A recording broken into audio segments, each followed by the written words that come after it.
çka pëlqehet, cilat janë ato vepra që preferohen ne t'i bëjmë gjatë këtyre ditëve.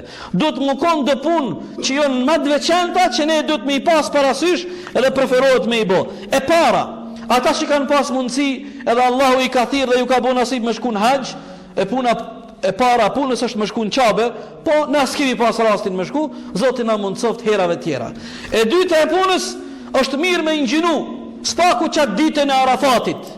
Pra, dikush që ka dashni të madhe për Zotin Gjellëshanu e që don me i bëj ibadet, mundet 10 ditë me ingjinu.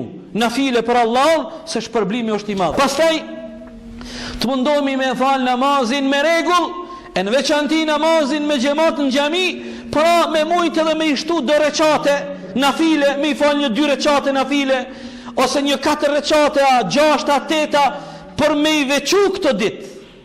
Mos milon këtë ditë si kur janë ditë tjera. Për shembull, e fal namazin i acis, mundesh me i fal 2 recate nafile për Zotin, 2, 4, 6, 8, 10, sa të dën ti dhe sa të mundesh ti. Për me mujt me i veçu këtë ditë. Ti dallojmë këtë ditë prej ditëve të tjera. Një punë tjetër që preferohet me e bëj gjatë këtyre ditëve, sikur e dëgjut ajetin 28 prej surës Haxh, Allahu thotë që gjatë këtyre ditëve duhet sa më shumë me përmend Allahun, me lavdu Allahun, me mallnu Allahun, ty e përmend Allahun dhe ty e kujtu, sikur thash më herët, me thonë kur ki avdes dhe kur nuk ki avdes. Subhanallah, elhamdulillah, Allahu akbar, la ilaha illallah, Muhammedur Rasulullah, astaghfirullah, Allahumma salli ala Muhammed. Mësaj e guhën tonë dhe me i thonë këto fjalë. Kur guha dhe zemra mësohet me këto fjalë, atëherë krijohet një farë lloj varësie. Sikur trupi që nuk mundet me jetu pa ushqim e pa ujë, s'mundet.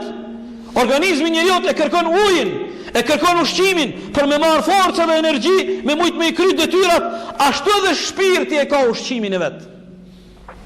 Po do të me këshyre dhe me zgjidh ushqimin që shpirtin e rahaton, që shpirtin e bën më koni lumtur, më koni qetë.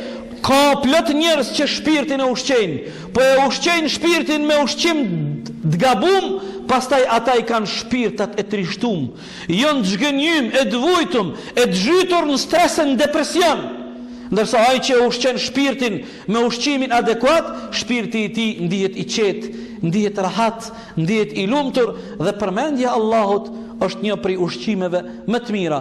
Prej veprave që preferohet e parafundit është mundësisht njeriu që nëse ka mundësi me jap sadak gjatë këtyre ditëve. Këshire kujtoje, a ka në njeri, a një në njeri që si ka punë të mirë me i dare, shko bleni thesmil. Që janë i thesmil?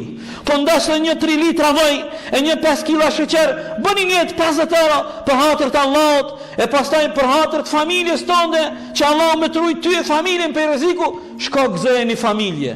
Dhe prej punëve që pëlqet është prerja e kurbanit. Inshallah Allahu do të na bën të lehtë, do të na bën nasib që do të dalim faqebardh. E lutim Allahu dhul xhelal që të marrim shpërblimin e këtyre ditëve madhore të Allahu dhul xhelal. Allahu na boft nasib dhe na ndihmoft që të marrim të mirat e këtyre ditëve inshallah taala.